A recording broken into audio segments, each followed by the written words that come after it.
way past strange. The Headless Horseman. One of the coolest horror characters of all time, in my opinion, is the Headless Horseman. I'll watch just about any show or read any story that has the Headless Horseman in it. The best known version of this character comes from the classic story The Legend of Sleepy Hollow by Washington Irving. Did you know, though, that Irving himself got the idea of the Headless Horseman from legends that had been circulating centuries before he was born? Yes, the Headless Horseman is a very old legend. Did such a creature ever exist? If he did, could he still be around today? It's uncertain how far back the legend of the Headless Horseman goes, but its early origins seem to lie in Ireland. They called him the Dullahan, meaning dark man. He was headless, usually rode a black horse, and, in some versions, carried a severed head under his arm. His head was absolutely revolting, with a mouth full of razor-sharp teeth and a grin that spanned his entire face. It had big, bugged-out eyes and was so rotten that it looked like moldy cheese. The Dullahan wielded a whip made from a human spine. How he acquired this is anyone's guess. Why is another question. I guess being a dark, headless ghost wasn't scary enough for him. When the Dullahan stopped riding, someone died. He called out a name, and that person immediately died. Why does the Dullahan even exist? What is his point? All we know for sure from the stories is that he was a dark, angry spirit. Was he a ghost? A demon? Some people thought the Dullahan was the spirit of Crom Dubh, a Celtic god worshipped in Ireland until the arrival of Christian missionaries in the 6th century. If this was true, at least it would give the Dullahan some motive. He simply wants to wipe Christians off the face of the earth. Then again, it doesn't explain why he is selective. If he hated Christians, you would think he'd kill them all at the same time. As time went on, the Dullahan legend was adapted. He became the headless driver of a black carriage called the Death Coach.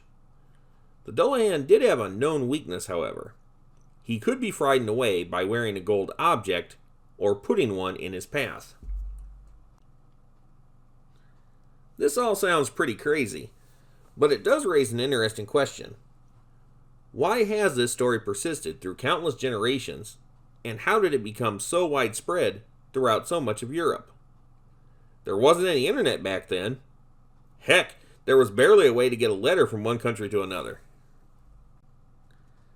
Besides Ireland, tales of a Headless Horseman have circulated around Scotland, Wales, England, and Germany.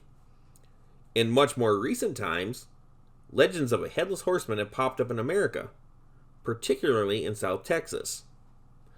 Are they all connected? Is it the same Headless Horseman, or is there more than one of them? Scotland has an interesting take on the tale.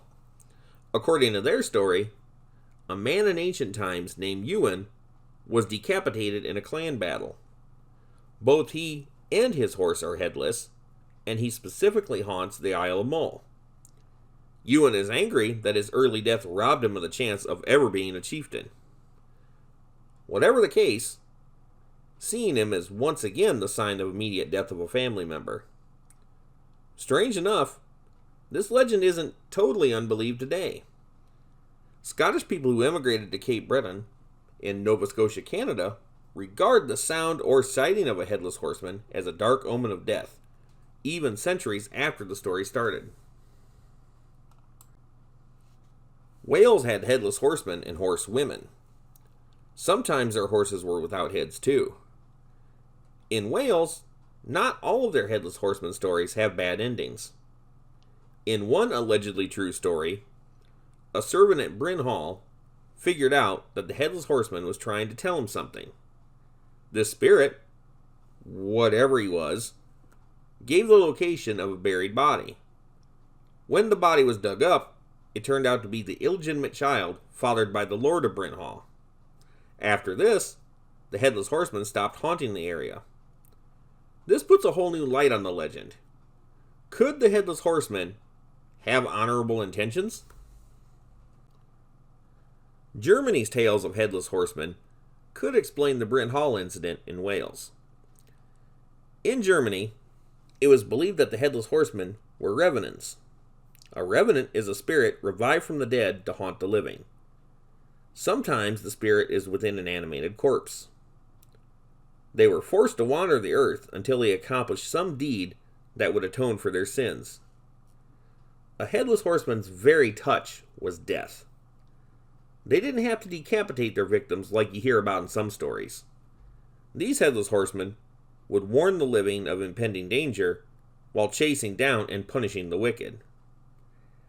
I'm surprised that, out of all the countries to have Headless Horseman stories, Germany is the kindest.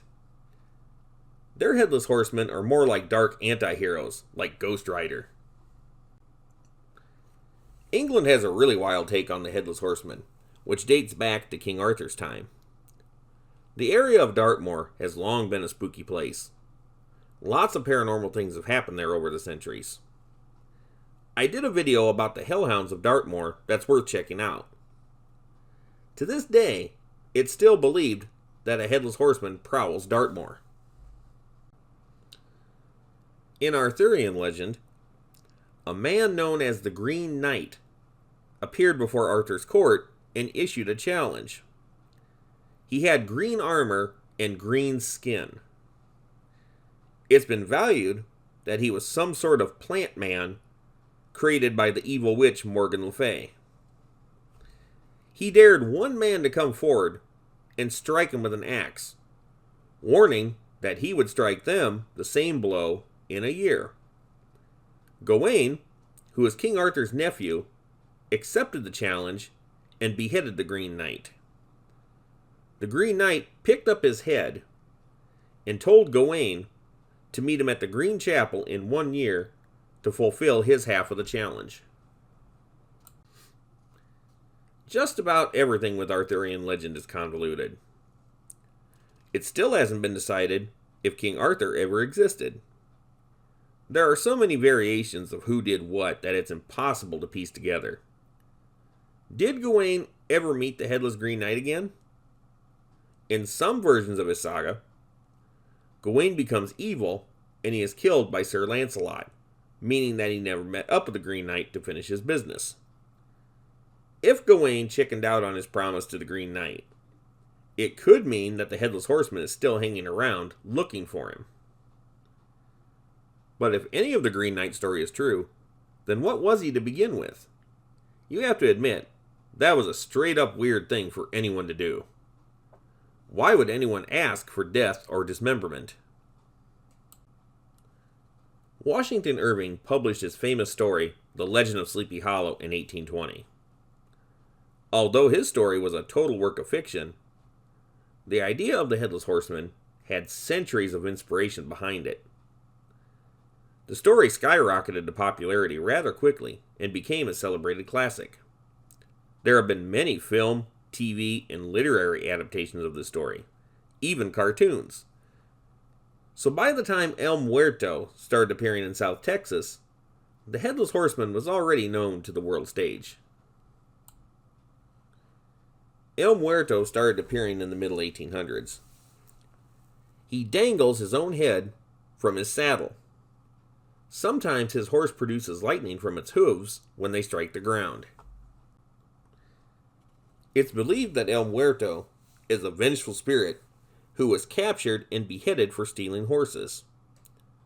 Whether he actually stole horses or not is unknown.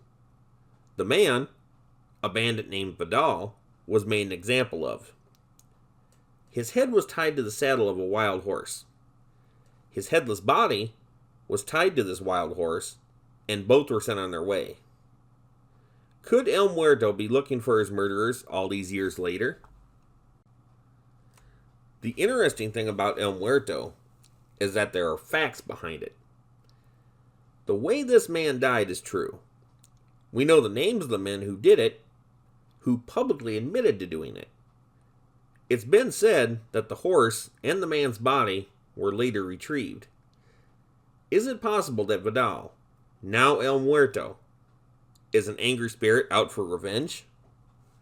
One thing we know for sure: sightings of El Muerto have still been reported into the 21st century. The Headless Horseman legend is certainly interesting and varied. Anything that persists for this long, across such a wide area, has to have some grain of truth to it. How much is true and how much is bogus is something we'll probably never know. But it doesn't take away from the fact that it's all way past strange.